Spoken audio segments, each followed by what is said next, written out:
at Neil Hospital, opposite Sitco office, Sector 1, New Panvel, Raigad, Maharashtra 410206.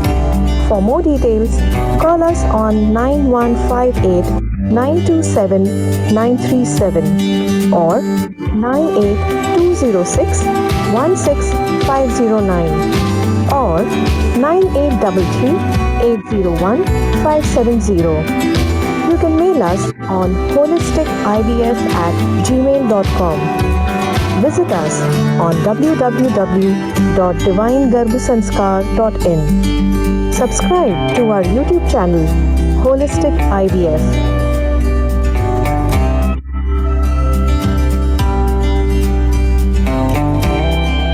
Organizers, Medical Wing Brahmakumaris, Divine Sanskar Research Foundation.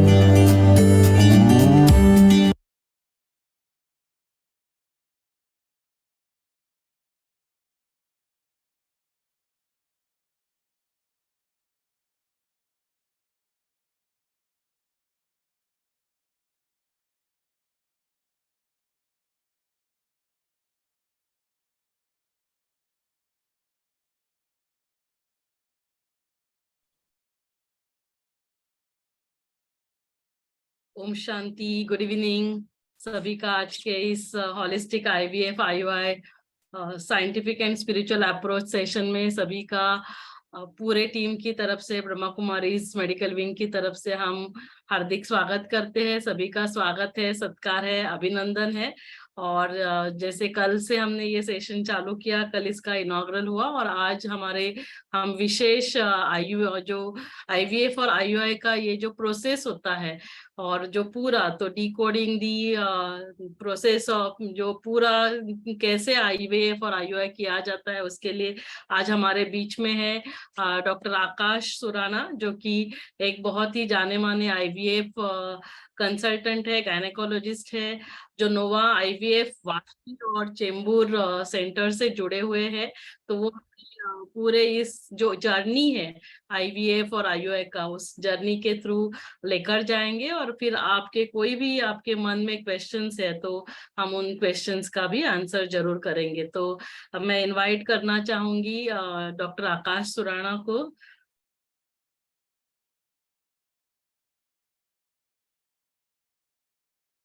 Doctor आकाश, आप join हुए हैं?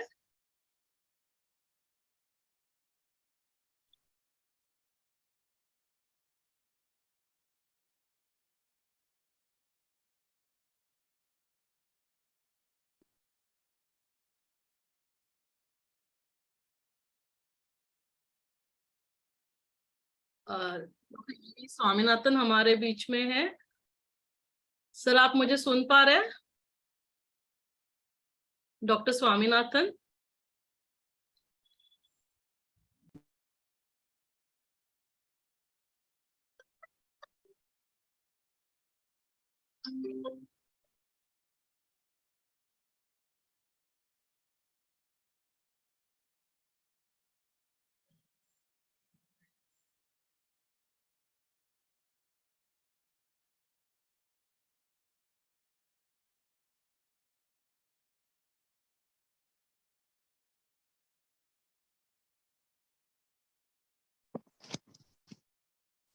Hello.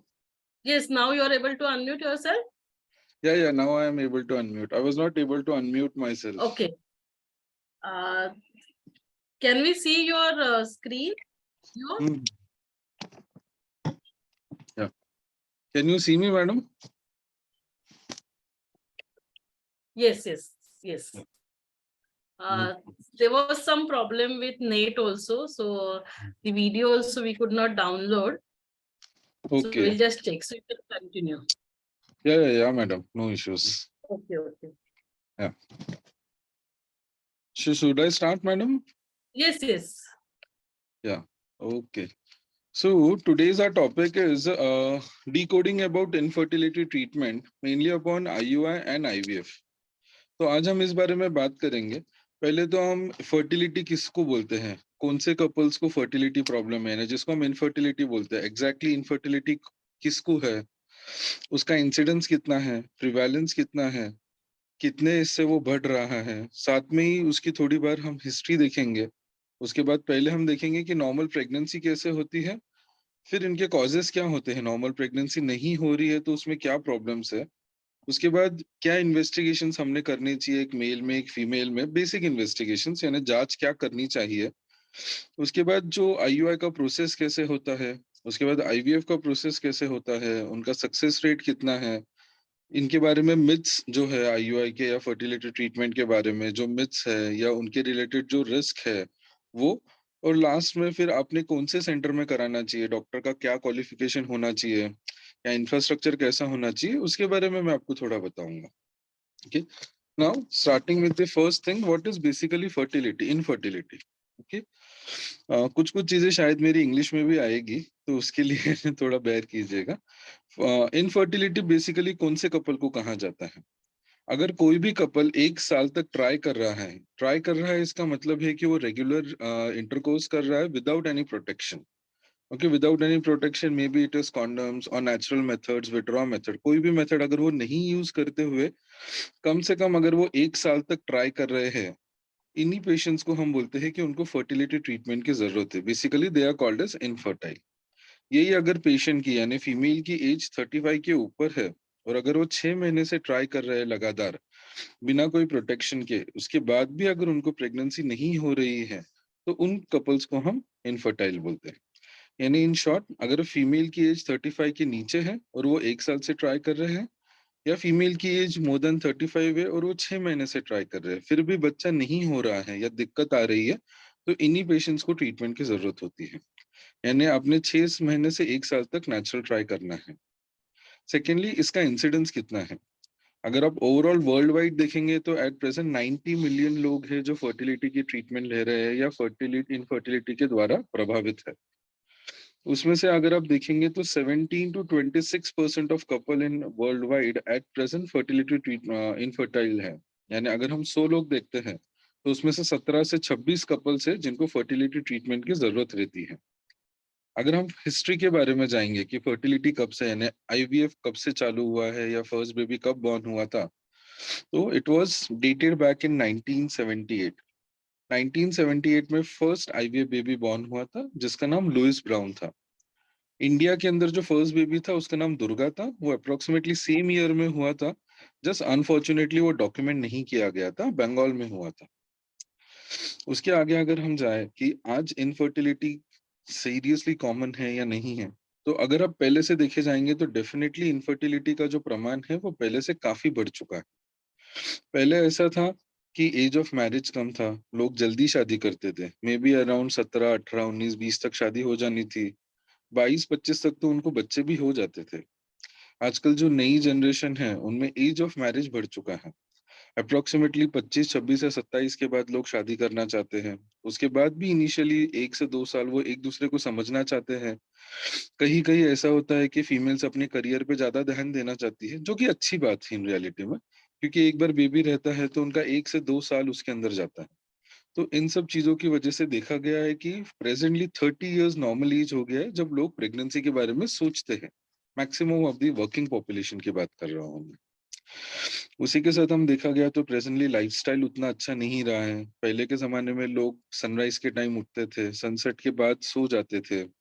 Diet उनका natural ज्यादा था, organic foods पे ज्यादा focus किया जाता था, घर पे बनाई हुई चीजें खाई जाती थी। Presently lifestyle have changed a lot. Drinking, smoking, tobacco, इनका प्रमाण सिर्फ मेल्स में नहीं फीमेल्स में भी बढ़ चुका है। वीकेंड आया कि सब लोगों को पार्टी पे जाना होता है, घर पे खाना बंद हो गया है, सब लोग बाहर खाना खाने जाते हैं। तो ये सब जो है एडल्टरेटेड फूड है, जो नए नए हाइब्रिड्स फूड्स आने लगे हैं, इन सब की वजह से भी फर्टिलिटी में कम होता है। साथ ही में आप देखे जाएंगे तो ओबेसिटी का प्रमाण बढ़ गया है। पहले के जमाने से आजकल आप देखे जाएंगे तो ज्यादा लोग ओबेस रहते हैं। ओबेसिटी के हिसाब से भी प्रेगनेंसी का जो रेशियो है वो कम होते जाता है। May be it is male, may be it is female. लोगों को हमेशा लगता है कि अगर फीमेल ओबेस है तो चांसेस कम होते हैं। या डेफिनेटली अगर फीमेल में ओबेसिटी है तो कम होना ही है, बट साथ में ही अगर मेल में भी ओबेसिटी है तो उनका भी सेक्सुअल परफॉर्मेंस भी कम होता है, साथ ही साथ में उनका जो फर्टिलिटी पोटेंशियल होता है, यानी स्पर्म जो रहते हैं, उनका जो डीएनए रहता है वो उतना स्ट्रांग नहीं रहता है। उसकी वजह से भी फर्टिलिटी में प्रॉब्लम आते हैं। उसी के साथ आजकल स्ट्रेस काफी बढ़ चुका है। Everybody has certain targets in the life. साथ में ही जॉब रिलेटेड टारगेट्स रहते हैं। एक दूसरे को कम टाइम दिया जाता है, ज्यादा से ज्यादा लैपटॉप्स, इलेक्ट्रॉनिक डिवाइसेस इतने यूज होने लगे हैं, इतना ज्यादा रेडिएशन एक्सपोजर हो चुका है। इनकी वजह से भी प्रेगनेंसी रेट्स के अंदर काफी गिरावट दिखा गया है। यही आप देखेंगे तो जब लॉकडाउन लगा था Covid, if you see the fertility ratio was less, क्योंकि तब लोग ज्यादा एक दूसरे को टाइम दे रहे थे, बाकी चीजों में भी कम था, घर का ही खाना हो रहा था। At that time many many infertile couple have conceived. So ये भी एक है कि जो बताता है कि अगर आप कम से कम जितना हो सके घर पे खाना खाएंगे, लाइफस्टाइल अच्छी रखेंगे, एक दूसरे को टाइम देंगे, स्ट्रेस कम रहेगा, तो प्रेगनेंसी का प्रमाण ज्यादा रहता है। अभी इसी के अंदर पहले फर्टिलिटी ट्रीटमेंट के बारे में जानने से पहले मैं आपको एक 5 से 10 मिनट बताना चाहता हूँ कि एक नॉर्मल प्रेगनेंसी कैसे होती है। उसके लिए एक शॉर्ट वीडियो था, बट वो वीडियो अवेलेबल नहीं है। मे बी नेक्स्ट टाइम हम वो पोस्ट कर देंगे तो आप वो देख भी सकते हैं। तो अभी तो मैं आपको ऑडियो बता दूंगा कैसे होता है, विजुअल आप बाद में उसके साथ देख लीजिएगा। नॉर्मल प्रेगनेंसी क्या रहता है, जैसे एक नॉर्मल फीमेल होती है, उनको महीने के महीने एमसी आती है। ओके, जो नॉर्मल फीमेल्स होती है उनमें अप्रोक्सीमेटली 28 से 30 दिन में मेंसेस आते हैं। तो मेंसेस आने के दिन को जब हम फर्स्ट डे पकड़ते हैं, उसके हिसाब से अप्रोक्सीमेटली 12 से 14 दिन में एक अंडा तैयार होता है। वो जो अंडा रहता है वो जब फूटता है तो वो 12 से 24 घंटों तक ही जिंदा रहता है। अगर उस पीरियड में रिलेशंस रखे जाते हैं तो जो मेल काउंटर पार्ट यानी मेल गैमेट्स है, वो स्पर्म वजाइना में डिपॉजिट होते हैं। वहां पे डिपॉजिट होने के बाद ये तैर के ऊपर बच्चेदानी में जाते हैं, जिसको हम यूट्रस बोलते हैं, यहाँ पे बच्चा रहता है। और फिर वो बच्चेदानी से वो ऊपर ट्यूब्स में जाते हैं।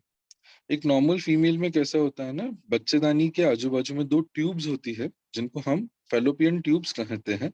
और उसके बाजू में जो अंडाशय रहता है वो रहता है, जिसको हम ओवरीज बोलते हैं, और उसमें से अंडा बनता है। जैसे मैंने बताया था कि अप्रोक्सीमेटली 14 डे पे एक अंडा जो फूटता है वो फूट के एब्डोमेन के अंदर आता है। वहां से वो जो ट्यूब्स रहती है उसको केमिकली अपनी तरफ खींच लेती है, और खींचने के बाद वो ट्यूब के अंदर जाता है, और वहां पे वो 12 से 24 घंटों तक जीवित रहता है। जैसे मैंने बताया, उसी टाइम आपने अगर रिलेशंस रखे हैं तो ये जो स्पर्म्स है ये वजाइना में से तैर के बच्चेदानी में आते हैं, बच्चेदानी में से तैर के ये ट्यूब में जाते हैं। तो जो नॉर्मल फर्टिलाइजेशन का प्रोसेस होता है, यानी एग और स्पर्म मिलने का जो प्रोसेस होता है, ये ट्यूब्स में होता है, फेलोपियन ट्यूब्स में। ओके, तो अंडे के आजू बाजू में एक छोटा सा वॉल रहता है, उसको ब्रेक करके स्पर्म अंदर जाता है और फिर वो फर्टिलाइज होता है। जैसे ही फर्टिलाइज होता है, एक बेबी तैयार होता है, जिसको हमारी लैंग्वेज में हम एम्ब्रियो बोलते हैं। और ये जो बच्चा है, ये पहले 5 दिन तक ट्यूब में ही ग्रो होता है। और एक 5 दिन का बच्चा, जिसको हम ब्लास्टोसिस कहते हैं, ये फिर बच्चेदानी में आता है, और वहां पे वो अपनी जगह देखता है जहाँ पे वो इम्प्लांट हो सके। और process in which the embryo sticks to uterus, यानी जो प्रोसेस में ये जो बच्चा रहता है वो बच्चेदानी में स्टिक होता है, उसको इम्प्लांटेशन कहा जाता है। एक बार वो इम्प्लांट होता है, उसके बाद फिर धीरे धीरे वो ग्रो होता है, पेशेंट की एमसीएमएस होती है, फिर प्रेगनेंसी टेस्ट पॉजिटिव आती है, और फिर वो ग्रो होता है। अगर कोई कपल 1 साल से ट्राई कर रहा है और उनको बच्चा नहीं रहता है, तो उसमें क्या क्या रीजंस हो सकते हैं वो मैं आपको बताता हूँ। ओके, पहले के जमाने में ऐसा लगता था लोगों को कि प्रॉब्लम सिर्फ फीमेल्स में होता है। So it was considered that 100% the cause is female. अगर बच्चा नहीं हो रहा है तो लोग दूसरी शादी कर लेते थे। But now the scenario is change, the clear picture has come into now. जैसे जैसे एडवांस हुआ है, हमें पता चला है कि 40% के अंदर फीमेल्स में प्रॉब्लम होते हैं। क्या प्रॉब्लम हो सकते हैं? किसी किसी को महीने के महीने एमसी नहीं आती। अगर महीने के महीने एमसी नहीं आ रही है, उसका मतलब है कि उनको अंडा ही नहीं बन रहा है। कभी कभी ऐसा होता है कि जो बच्चेदानी रहती है उसमें गठान होती है या सूजन होती है, जो बच्चे को स्टिक नहीं होने देती, ने बच्चा बनने के बाद भी चिपक नहीं पा रहा है, या चिपकने के बाद भी वो वॉश आउट हो जाता है। किसी किसी में जो ट्यूब्स होती है, ये इन्फेक्शन की वजह से बंद हो जाती है। अगर ट्यूब्स बंद हो चुकी है तो एग और स्पर्म दोनों एक दूसरे को मिल ही नहीं पाते। अगर वो मिलेंगे ही नहीं तो बच्चा ही नहीं तैयार होगा। अगर बेबी ही तैयार नहीं होगा तो स्टिक नहीं होगा, ना ही प्रेगनेंसी रहेगी।